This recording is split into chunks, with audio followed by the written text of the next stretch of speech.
What did he say? He said you were willing to celebrate his light for a season. The moment fire comes upon you, leadership is conferred on you. It's a benefit of fire. That's why God sets his men on fire. You think people hear you because you speak well? The English is not even your language. It's a borrowed tongue. So we are not talking oratory.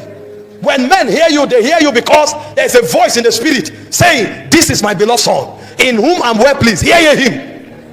And what set men apart for a generation to hear them is the fire. Nobody introduced Peter. The moment the fire came in the upper room, he came out, spake. 3,000 were saved. You just know that these ones are ahead of their generation. So if you want to be ahead and not behind, you need fire. And when it comes, it shows. Leadership in the kingdom has nothing to do with gender. It has nothing to do with skin color. It has nothing to do with age. It has everything to do with character and fire. If you don't have character, you can't lead. And if you don't have fire, you can't lead. The two must work hand in hand. And so when God wants to set you apart for your generation, he introduces you to fire.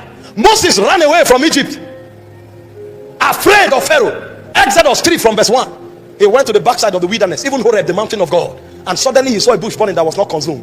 When that encounter was over, God sent him back. When Aaron met him, he knew he was his leader. There's no argument. He knew. He came back to the elders of Israel. They knew. He went to Pharaoh. They knew. Fire makes you a leader. You don't want to remain in the crowd, then you must be set on fire. That's why this conference was put together. Something must come upon your life to set you apart. Number 5, benefit of spiritual fire. It imparts boldness and audacity. When you come under fire, you are not careful about what men think. You're only careful about what God says. When you find a people with sufficient boldness to confront the challenges of their generation, something is burning in them.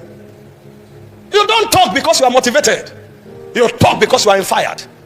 He puts a boldness in you that you can confront. Paul said, if after the manner of men, he said, I fought the beast of Ephesus. You see mountains, age-long mountains, and you confront it without fear. If I perish, I perish. That's not a conversation for a mediocre. Only those who carry fire are able to do so. And can I tell you something? If you challenge no mountain, you stand on no platform. Everybody you see elevated dealt with a mountain. That's why God cannot rest until you are set on fire. What is it about your generation that you are confronting? Where are the mountain movers? Where are those who confront lions and don't go back? Where are those who confront Goliath and don't go back?